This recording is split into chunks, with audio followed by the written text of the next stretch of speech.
हमने ऑपरेशन कावेरी का अभियान शुरू किया है।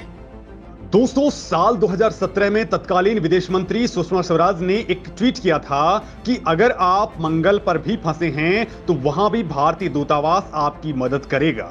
इस ट्वीट ने विदेश में रह रहे भारतीयों का सीना गर्व से चौड़ा कर दिया था और इसके बाद तो मोदी सरकार ने जब जब भारतीयों पर आंच आई तो इस वचन को निभाया है। अब एक बार फिर से उनके सामने इम्तिहान की घड़ी आ चुकी है। इस वक्त पूर्वी अफ्रीकन कंट्री सूडान में सिविल वॉर की भयंकर क्राइसिस चल रही है और वहां फंसे हुए भारतीयों को निकालने के लिए मोदी सरकार ने एक तगड़ी प्लानिंग की है। दोस्तों, भारत के मिसाइल मिनिस्टर अपने प्लान सूडान के साथ तैयार हैं और संयुक्त राष्ट्र के साथ मिलकर कुछ ऐसा किया है कि दुनिया के कई देश हैरानी से देख रहे हैं, क्योंकि इस वक्त ना चीन, ना रूस और ना ही कोई यूरोपीय देश, बल्कि भारत ने आगे बढ़ चढ़ करके इसमें पूरा का पूरा प्लान तैयार कर लिया है। तो दोस्तों, आखिर भारत सरकार ऑपरेशन सूडान के जरिए कैसे भारतीयों को बचा रही है और सूडान में यह संकट आखिर पैदा क्यों हुआ, तो चलिए आपको बताता हूं। दोस्तों, पहले मैं आपको बता देता हूं कि सूडान में यह संकट आखिर पैदा क्यों हुआ। तो दोस्तों, एक तो आप जान लीजिए कि पूर्वी अफ्रीका का सूडान एक अनस्टेबल और पुअर देश है जिसकी राजधानी खार्तूम में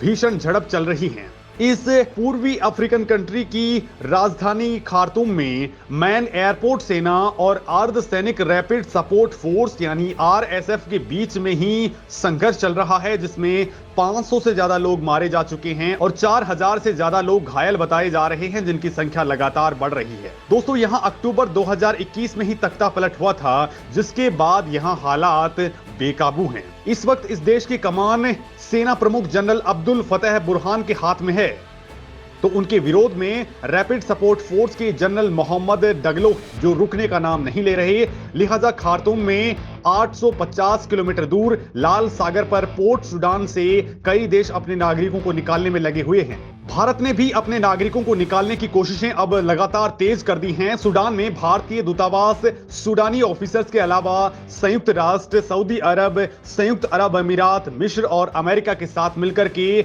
ऑपरेशन सूडान चला रहा है। दोस्तों, भारत का आईएनएस सुमेधा पोर्ट सूडान पर पहुंच चुका है, क्योंकि इस वक्त सूडानी एयर स्पेस सभी फॉरेन फ्लाइट्स के लिए बंद है और जमीन पर आवाजाही करने का बहुत बड़ा खतरा है। लिहाजा भारत ने युद्ध स्तर पर तैयारियां कर रखी हैं। दोस्तों, भारत ने अपने नागरिकों को सुरक्षित रूप से आवाजाही करने और आवश्यक जोखिम से बचने की सलाह दी है। इस बीच भारत ने सऊदी अरब में अपने प्रभाव का इस्तेमाल करके 66 लोगों को बाहर निकाल लिया है। दोस्तों, इस वक्त खार्तूम में 1500 से लेकर के 4000 के बीच भारतीय फंसे हो सकते हैं, जिनमें से एक भारतीय की जान भी चली गई है। अब वहां कई क्षेत्रों में पानी और बिजली की आपूर्ति ठप हो चुकी है और लोग घरों के अंदर रहने के लिए मजबूर हैं। लिहाजा स्थिति अब तेजी से बिगड़ सकती है और इसके लिए भारत सरकार ने अब इमरजेंसी मोड पर अपने कदम आगे बढ़ा दिए हैं।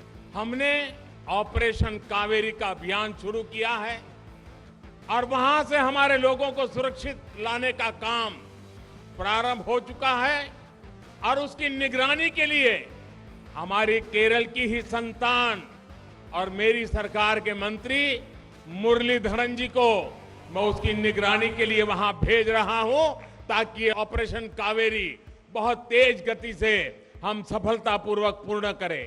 भारत ने सऊदी अरब के जेदा में 2 C-130J super Hercules military transport planes को रेडी करके रखा हुआ है। साथ ही इंडियन नेवी का युद्धपोत सूडान पोर्ट पहुंच ही चुका है। दोस्तों, इंडियंस को सुरक्षित रूप से निकालने के लिए इमरजेंसी मोड में कई प्लानिंग्स हो चुकी हैं। मोदी सरकार के जिस मंत्री को लोग मिसाइल मिनिस्टर कहते हैं, वो एक बार फिर से इस बड़े संकट को सुलझाने के लिए एक्टिवेट हो चुके हैं। दोस्तों, पिछले 2-3 दिनों की अगर हम बात करें तो विदेश मंत्री एस जयशंकर सूडान के संकट से निपटने के लिए रास्ता तलाशने में जुटे हुए हैं। उन्होंने संयुक्त राष्ट्र महासचिव एंटोनियो गुतरेस से भी मुलाकात करके यूएन से ऐसी कूटनीति पर काम करने के लिए कहा है जिससे वहां जल्द से जल्द युद्ध विराम हो सके। दोस्तों, विदेश मंत्री ने मिस्र के अपने समकक्ष सामेह शोकरी के साथ भी सूडान संकट पर चर्चा की है। इसके साथ ही उन्होंने संयुक्त अरब अमीरात और सऊदी अरब के विदेश मंत्रियों के साथ भी टेलीफोन पर चर्चा की है। दोस्तों, भारत इस अफ्रीकी देश में रहने वाले भारतीयों पर अपनी चिंताओं के मद्देनजर वहां हालात पर लगातार नजर बनाए हुए है। भारतीय भारतीयों को सुरक्षित निकालने के रास्तों पर लगातार मंथन चल रहा है।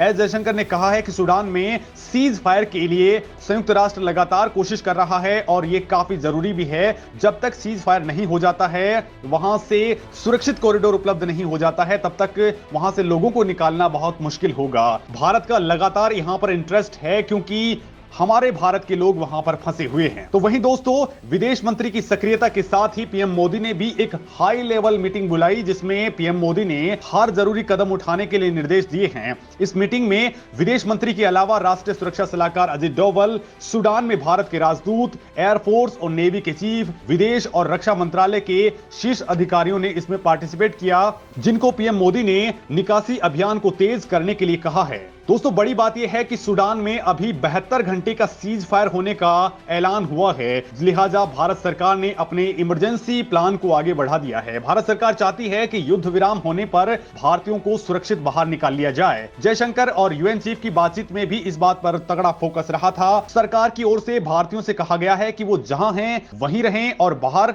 बिल्कुल भी ना निकलें। भारत सरकार सूडान से भारतीयों को हवाई या फिर समुद्री मार्ग से निकालने पर विचार कर रही है। जिस तरह से दोस्तों यूक्रेन में फंसे भारतीय छात्रों को निकाला गया था, कुछ वैसा ही सूडान में भी देखने को मिल सकता है। पड़ोसी देशों में प्लेन भेजकर भारतीयों को निकाला जा सकता है। दोस्तों, सूडान के अलावा सऊदी अरब और मिस्र के विदेश मंत्रियों की चर्चा भी इसी वजह से की गई है और अभी हो सकता है कि भारतीय नौसेना के जहाज अदन की खाड़ी से होकर के अपने लोगों को भी निकालते नजर आए। दोस्तों, ये भारत की मजबूती ही रही है कि भारत सरकार अपने नागरिकों को बचाने के लिए चट्टानी इरादों के साथ खड़ी हो जाती है। इससे पहले यूक्रेन में जब रूसी आक्रमण हुआ तो वहां भारतीयों को निकालने के लिए भारत ने ऑपरेशन गंगा चलाया था, जिसके तहत भारत सरकार ने रोमानिया, पोलैंड, हंगरी, स्लोवाकिया से कांटेक्ट स्थापित करके अपने नागरिकों को बचा लिया। युद्ध के बीच में दोस्तों, पीएम मोदी ने यूक्रेन और रूस के राष्ट्रपतियों से बातचीत की थी और एक सुरक्षित गलियारा बनाने की अपील की, जिसके बाद भारतीयों को वहां से सुरक्षित बाहर निकाल लिया गया।